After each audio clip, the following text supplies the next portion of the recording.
Hey Clashers, we have new balance changing coming to the game, and this means tomorrow at the 8th April we are going to have few changes coming to the game, which means Wavemaster nerf, Healing Ranger nerf, Shield Maiden nerf, and a rework or like a bug fix for the first star ability of the Fisherman. So that's going to be the changes.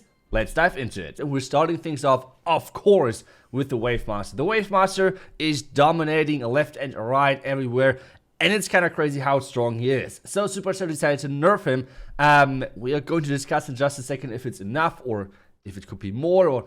And I want to hear your guys' opinion as well. But the nerf is going to be that for level 10, the 20% stun rate is getting reduced to 15%. And in addition to that, we have another nerf, which means the attack speed, the default attack speed, is going to be decreased from 0.7 to 0.6. So let's actually talk about how much of an impact this is going to have. Well, first of all, less attack speed means less likely that the chance is like the stun is triggering, which in the end means less likely that the stun is triggering because, well, the stun chance got nerfed as well. So overall, it's less likely that the Wavemaster is going to stun on level 10. For the lower level, because obviously not everyone is having a level 10 Wavemaster, this means for the lower level as well a huge nerf because it's harder for him to get his super off, because I mean less attack speed means less energy income for the mini, for the hero, and this means then obviously it takes a bit longer to create or like generate the super. This especially is important for the second super because the first super is really heavily impacted by you placing the Wavemaster really far in front. So this means he is getting attacked by a lot of other mini, which then is generating energy for him. Which means the first super should be kind of around the same time as it has been so far. But the second super, that's where the difference is. The second super back to the front line is way slower with this attack speed nerf. So I think overall a nice nerf, but in my opinion it could have been bigger as well. Like just a speculation on my end. I think that Supercell kind of sees the point that having an entire level 10 ability of a hero only percent based, luck based, RNG based, I don't think, I just hope that they don't agree that this is a good spot for the hero. But at the same time, I believe that mid-season, there's no any client updates, if that makes sense. Because for a beta game, this means that a lot of people have to reinstall the VPN to install the new client for the game.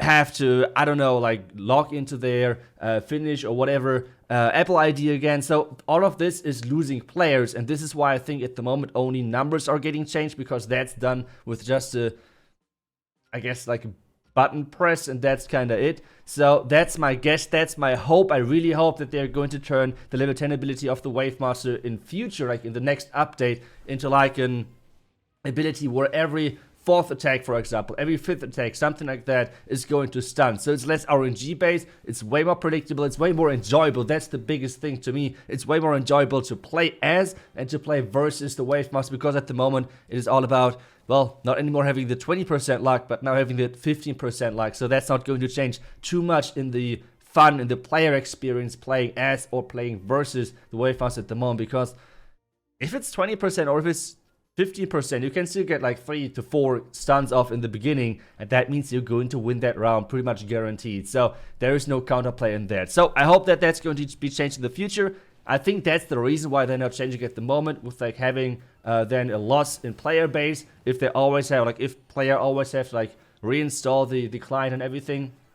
That's my guess. I don't know if it's true, but let's move on to the Healing Ranger. Healing Ranger is getting, I mean, before the last update, it was decent, then it got overbuffed, and now it's getting nerfed into oblivion again. And I will show you exactly how. So what are they going to change? Well, first of all, the base HP is going to be reduced to 5 from 6. So the base HP so far from the Healing Ranger was 6 HP. Now, after the balance changes, it is going to be 5. But there is more. Not only the base HP is getting decreased, but as well the HP which the Healing Ranger is generating with every single upgrade. So when you're upgrading mini, they're typically getting attack speed and HP in addition to make your elixir investment worth it.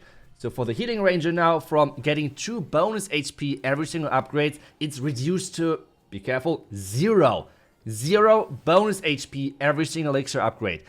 That's not a lot. That's a backline mini with 5 HP. That is like one contest teleport, and that's it. It's crazy. The next thing, which is getting as well nerfed, is the attack speed. So not only the HP is getting completely obliterated, the attack speed as well is getting nerfed, and this means it's getting decreased from 0.7 attack speed to 0.6. So the same attack speed as the Wave Master. Overall, I think the Healing Ranger is going to disappear. It's just not worth it. In addition to that, a lot of other mini are going to come back. The Archer, so far, not usable because of the Healing Ranger. You were not able to take down the Healing Ranger because she was too tanky.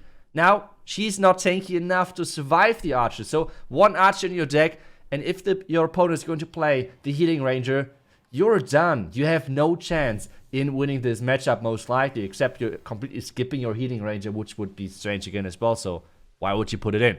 That's the second mini, the second change which we're going to have. Healing Ranger getting nerfed really, really heavily. So there's going to be a huge list of new best decks in the future, which you can copy then to dominate the leaderboards. But there is more. As we have said, we have the Shield Maiden getting nerfed as well. Her level 5 ability was a little bit too strong for Supercell, so the Taunt Nerf is from 4 seconds to 2 seconds. This does not affect the shield duration. It's only the taunt duration, which is getting nerfed from 4 to 2 seconds. Let's see how that's going to work, but that's a small nerf right there for sure for the Shield Maiden. Let's see how big of an impact this is going to have. Next one is going to be the bug fix for the Fisherman. The Fisherman was kind of bugged with the first star ability, where the ability supposed is giving you stun duration onto your ability, onto the hook, when the Fisherman is hooking other minis, which so far has not worked. You did not get anything for 4 elixir pretty much, except obviously a bit of bonus HP, but that was it. Nothing more. Well, that's going to be changed. Hopefully after the balance changes, that is going to work. The first star upgrade of the Fisherman.